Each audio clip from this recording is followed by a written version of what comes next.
Weewaawo akati ono omukyala agambye nti yaloose ng'agenda kusaba omulimu ogwa security. Okuloota ng'ogenda okusaba omulimu ogwa security ogw'okukuuma kitundutundu kya mayembe ge gatambuliramu ekitundutundu kya security eky'obukuumi ne jjajjaffe Kiwanuka. Era omwami gwe wasanze nga wa Kiwago n'omukyala gwe walabye mu bubaka bwo, omukyala Mama Naalo ng'akubanja. Omwami kitundutundu ekitudde mu basaalo nga bakubanja oyo Kabaka Ndawula. Lwaki Kabaka Ndawula? Nti kisinzira ku birooto n'engeri gy'obeera okireeseemu osobola okwawulira omwami nti ono Kiwanuka, ono Bamweyana, ono Kabaka oba lino Jjembe. Akati ono mwami gw'olabyemu ow'Ekiwago oyo Kabaka Ndawula. Lwaki? Nti bwe twogera ku ffene gy'olabyemu mu bubaka n'ekitundutundu ky'enkuyege, enkuyege zibeera mu kiswa, ffene kibala kya Kabaka Ndawula. Ekitundutundu ky'enkuyege mu kiswa kye kituddemu nga ekitundutundu ekikuumi oba ekitundutundu ekisirikale. Kyokka enkuyege agambye nti tolaba nga zikoze bimyufu emabega. Kye kitundutundu ekya jjajjaffe Kiwanuka mu katundu k'obusirikale kali kobadde ogenderamu okusaba omulimu ogw'okukuuma oba ogwa security. Ekitundutundu oli wakugambidde nti oyambadde empale enjeru ate ng'oliko akalimiro. Akalimiro kitegeeza kuddugala, omuntu wava mu nnimiro anaaba. Ekyo bakugamba kyogo. Era ng'olubiri lwonna lw'oli bw'ogenzemu oba embuga yonna oba olusozi, okukolako obulungi n'okulaba gy'olaga bandibadde bakusoosa kyogo.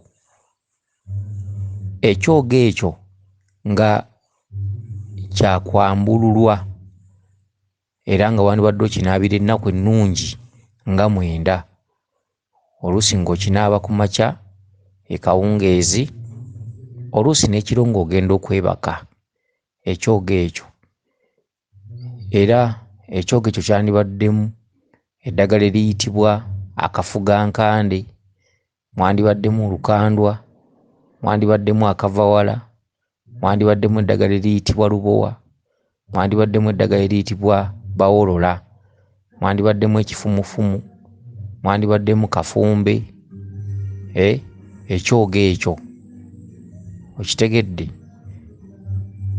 Ekyogo ekyo ne bakikuwa nga kiri mu mwenge, kubanga okulembeza akatundutundu ka kisirikale kyandibadde kitabuddwamu omwenge nga kirimu n'ettaka ly'ekiswa. Ekitundutundu mubadde olabira nga mugenzi okugula amasimu naye nga ga bbulaaka, kitundutundu ekikulaga nti olina okuteekawo empuliziganya wakati wo ne Kabaka, ze simu za bbulaaka. Kiringa bw'onooloota nga olaba ebintu nga biri mu kaveera kaddugavu oba engatto nzirugavu, oba bw'onoolaba omwami ng'ayambadde biddugavu, oyo aba Kabaka bulamu.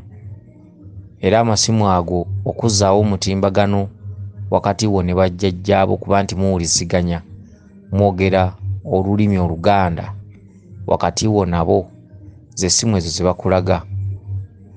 Naye olugendo lwonna mubadde mutambula muyita mu nnimiro, waliwo w'oyitidde mu nnimiro ne mu katundutundu ak'akasiko, okwo kwonna kulima.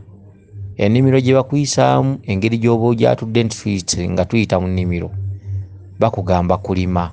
Okulima kwe kutuukiriza ensonga z'abajjajjaabo kye tubeera tutegeeza.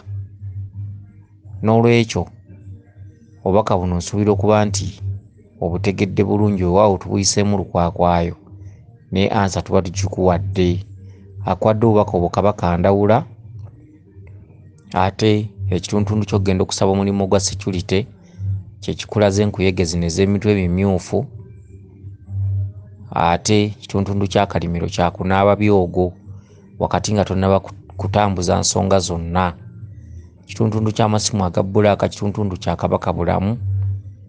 Ekitundutundu ekya omukyala kituntundu ekya Maama Nnaalongo muka Kabaka. N'olwekyo tuliddemu ddala ennyota ez'amaanyi ennene eza waggulu mu kituntundu ekya bamaama bano ab'ebitiibwa bannabinene, bannattimba. N'olwekyo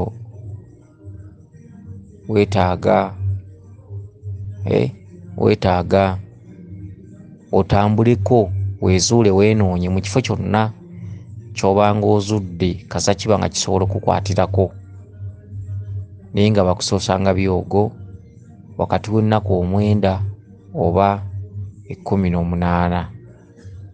Kansubire nti otegedde bulungi obubaka bwo buno. Weewaawo yenze Omulangira Jjuuko Munnabuddu.